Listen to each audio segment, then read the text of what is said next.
नमस्ते. आपण मागील भागात पाहिले की कविता तिच्या मनात नसतानाही समरशी लग्न करते. समर तिला स्वीकारायला तयार असतो, पण तिच्या मुलीला नाही. कविता लग्न करून सासरी येते, पण ती अबोल असते. तिला समजवायला तिच्या सासूबाई येतात. तर यापुढे काय होईल ते आपण या भागात पाहूया. पण त्यापूर्वी या कथेचे सर्व भाग पाहण्यासाठी चॅनलला नक्की सबस्क्राईब करा आणि बेल नोटिफिकेशन ऑन करायला विसरू नका, की जेणेकरून पुढील सर्व भागांचे नोटिफिकेशन तुम्हाला येतील. तर कथेला सुरुवात करूया. जानकीताईंच्या आवाजाने कविताचे लक्ष विचलित झाले आणि ती म्हणाली, "हो आई, काही काम होते का?" तेव्हा जानकीताई म्हणाल्या, "मला तुझ्याशी काही बोलायचे आहे." "बोला." "मी पाहते की तू इथे आल्यापासून जरा उदास आहेस." जानकीताई म्हणाल्या. नाही आई, तसं काही नाही," कविता म्हणाली. "माझ्यापासून काहीच लपले नाही. तू आणि समर एकमेकांशी बोलतही नाही, हे मी पाहते. तुमच्यात नवीन लग्न झाल्या जोडप्यांसारखं काहीच नाहीये." जानकीताई म्हणाल्या. "मी काही चूक केली आहे का?" कविताने विचारले. यावर जानकीताई म्हणाल्या, "ही तुझी चूक नाही, पण ही परिस्थिती अशी आहे की तू किंवा इतर कोणीही अडकून पडतील बेटा. मी तुला समजायला आले आहे की तू आयुष्यात पुढे जायचे ठरवले आहेस, तर मग धीर धर आणि पुढे जा. पुन्हा पुन्हा मागे वळून बघून आपले मन दुखवण्यात काय उपयोग आहे? त्याचा परिणाम तुमच्या नवीन नात्यावर होत आहे." कविता त्यांच्याकडे प्रश्नार्थक नजरेने पाहत असल्याचे पाहून जानकीजींनी तिला पुन्हा समजावले आणि म्हणाल्या, "मला माहीत आहे की तू रिनीला खूप मिस करत आहेस. तिच्यामुळे तुला या घराशी आणि समरशी नातेसंबंध जोडता येत नाहीयेत. हो, पण तुला हिंमत करायलाच पाहिजे तुमचे नवीन नाते टिकवण्यासाठी. रिनी तिच्या आजीच्या घरी सुरक्षित आहे. बरीच मुले आजीच्या घरी राहतात. मग तुला पाहिजे तेव्हा तू भेटायला जाऊ शकतेस. काही खूप लांब नाहीये तुझे गाव. असो, समर 15 दिवसांनी त्याच्या कामावर निघून जाईल. तसंही तो इथे राहत नाही. तो इकडे नसताना तुला पाहिजे तेव्हा तू तुझ्या घरी जाऊ शकतेस आणि आम्ही तुला अडवणार नाही. पण जोपर्यंत तू समोरसोबत आहेस तोपर्यंत तुमच्या नात्याला सुधारवण्याचा प्रयत्न कर. त्याला इथून जाताना सोबत वाद नको, तर तुझ्यासोबत घालवलेल्या चांगल्या आठवणी घेऊन जाऊ दे." जानकीताईंचे बोलणे ऐकून कविता म्हणाली, "हो आई, मी आता त्यांना तक्रार करण्याची संधी देणार नाही." "कविता, याबद्दल तक्रार करण्यासारखं काही नाही. तू त्याला मनापासून स्वीकार आणि मला खात्री आहे की तो देखील तुला समजून घेण्याचा सर्वतोपरी प्रयत्न करेल." जानकीताईंचे बोलणे ऐकून कविताच्या चेहऱ्यावर पहिल्यांदाच खऱ्या अर्थाने हसू उमटले. तिने मान हलवून त्यांचे म्हणणे पटल्याचा होकार दिला. जानकीताईंना खात्री पटल्यावर त्या उठल्या आणि तिथून निघून गेल्या. कविताच्या सासूबाईंनी तिची मानसिक स्थिती बऱ्याच प्रमाणात बदलली होती. रिनीशी बोलण्यावर त्यांचे बंधन नव्हते.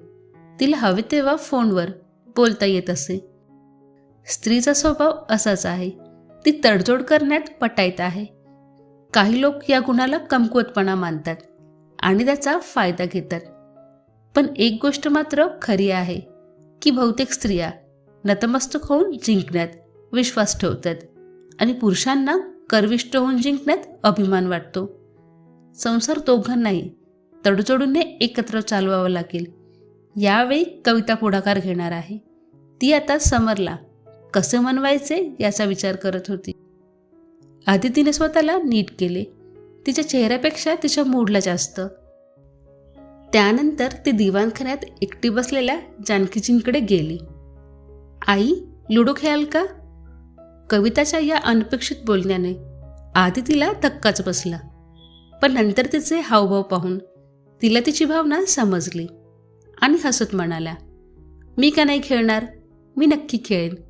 दोघेही आनंदाने लुडो खेळू लागल्या. मग बाबांना येताना पाहून ती उभी राहू लागली, पण त्यांनी तिला हाताच्या इशाऱ्याने बसायला सांगितले. तिला खुश पाहून ते पण खुश झाले होते. बाबा जाऊन काही अंतरावर ठेवलेल्या खुर्चीवर बसले आणि एक पुस्तक घेऊन वाचू लागले. सासू आणि सून यांचा खेळ सुरूच होता. जानकीताई गेममध्ये जिंकत होत्या. काही मिनिटांनी समर घरी परतला.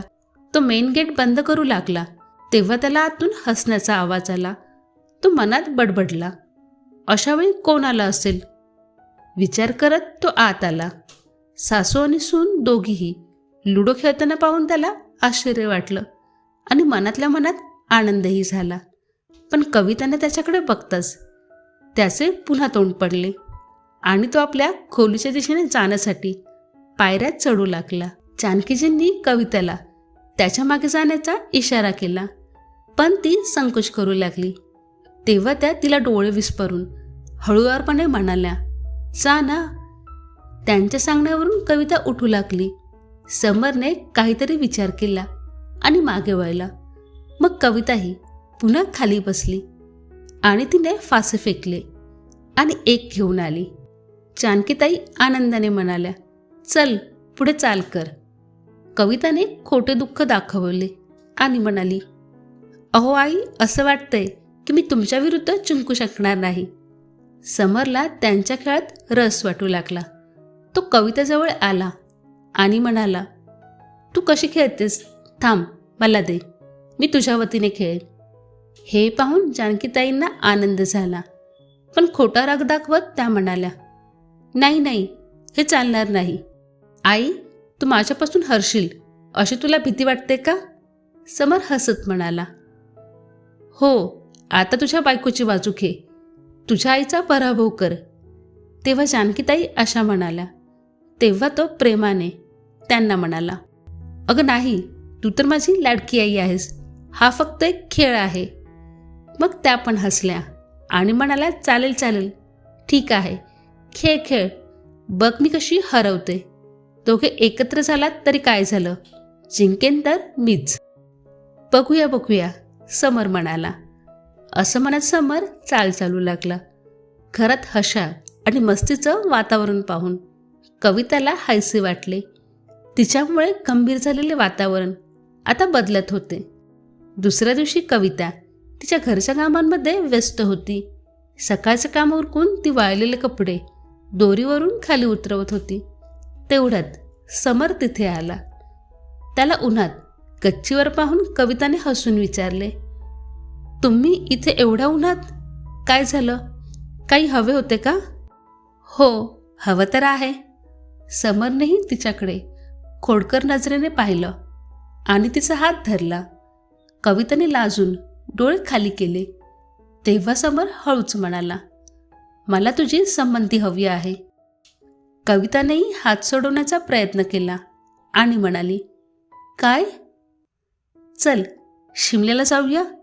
असं म्हणत त्याने कविताचा हात सोडला आणि म्हणाला, जास्त विचार करू नकोस, या संधी पुन्हा पुन्हा येत नाहीत. कविता, चल फिरून येऊया. यापेक्षा एकमेकांना जाणून घेण्याची चांगली संधी मिळणार नाही. मला सांग, तू येशील का? कविताही लाजली आणि हळूच होकार देत म्हणाली, हो येईन. ठीक आहे मग, समर आनंदाने म्हणाला आणि मग मोबाईल दाखवत म्हणाला, म्हणजे बघ, मी उद्याचं ट्रेनचं तिकीट काढलं आहे, तू पटकन पॅक कर. यावर कविता त्याच्याकडे रोखून म्हणाली, तुम्ही आधीच तिकीट बुक केले आहे? मी हो म्हणन हे तुम्हाला कसे कळले? समर डोळे मिचकावत म्हणाला, माहीत नाही, पण तू नाही म्हणाली असतीस तरी तुला नेलच असतं. हे ऐकून कविताने आधी राग दाखवला आणि नंतर हसली. तू अशीच हसत राहा, छान दिसतेस, समर म्हणाला. काही वेळातच त्याच्या फोनवर ओळखीच्या व्यक्तीचा फोन येतो आणि तो त्यावर बोलण्यात व्यस्त होतो. कविता तिचे कपडे घेऊन खाली जाऊ लागते आणि स्वतःशीच म्हणते, समर तितके उद्धट नाहीयेत जेवढे मला वाटत होते. काही क्षणांनी तिला रिनीचा विचार आला. रिनीला एकटीला सोडून आपण फिरायला निघालोय आणि तिथे छोटी रिनी आपल्या आईला शोधत असेल असं तिला वाटू लागलं. तिच्या मनात पुन्हा अपराधीपणा वाढू लागला. तिने अस्वस्थ मनाला शांत करण्यासाठी तिच्या आईला फोन केला.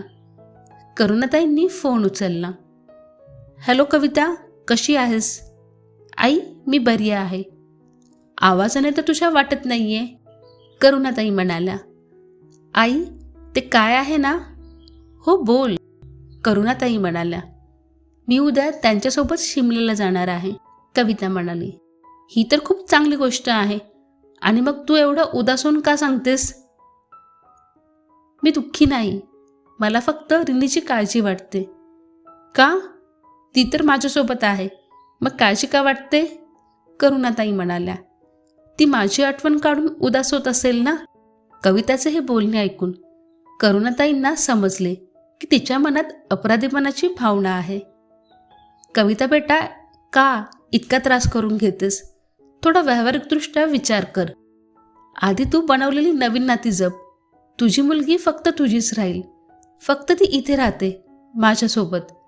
असो, आजकालचे युग हे मोबाईल फोन्सचं आहे, जिथे कोणीही कोणापासून दूर राहू शकत नाही. आपल्याला पाहिजे तेव्हा आपण कॉल करू शकतो. थांब, मी आत्ताच तुझे आणि तिचे बोलणे करून देते. करुणाताईंनी रिनीला बोलावले आणि फोन केला. रिनी, घे, मम्माशी बोल. Hello mama. तिचा आवाज ऐकून कविताचे मन अधिकच अस्वस्थ झाले. डोळ्यातून अश्रू वाहत होते. मग तिने स्वतःवर नियंत्रण ठेवले आणि म्हणाली, हो बेटा, कशी आहे माझी चकुली? मम्मा, तू कधी येणार? जेव्हा तिला तिच्या प्रश्नाचे उत्तर देता आले नाही, तेव्हा तिला अश्रू अनावर झाले. तिथून रिनीचा निरागस आवाज आला. तुला माहिती आहे मम्मा, मामा मला रोज फिरायला घेऊन जातो. त्याने मला चॉकलेट आणि बरीच खेळणी आणून दिली आहेत. रिनीला खुश पाहून तिचा मूड थोडा हलका होतो आणि ती तिला म्हणते, वा, माझ्या चकुलीची तर मज्जाच आहे मग. हो कविता, आता तू पण निवांत राहा. ती आनंदी आहे आणि खेळत असते दिवसभर. आजूबाजूची मुलं सुद्धा दिवसभर तिच्याशी खेळत राहतात, उड्या मारत राहतात. बघ, तू काय बोललीस ते तिने ऐकूनही घेतलं नाही आणि पुन्हा खेळायला पळून गेली. आईचे बोलणे ऐकून कविता हसत म्हणाली, ठीक आहे आई, मी तुझ्याशी नंतर बोलते. ठीक आहे, स्वतःची काळजी घे, असे बोलून करुणाताईंनी कॉल ठेवला. तर मित्रांनो, उर्वरित कथा ही पुढील भागामध्ये येईल. हा भाग तुम्हाला कसा वाटला हे कमेंटमधून जरूर सांगा. कथा पाहण्यासाठी खूप खूप धन्यवाद.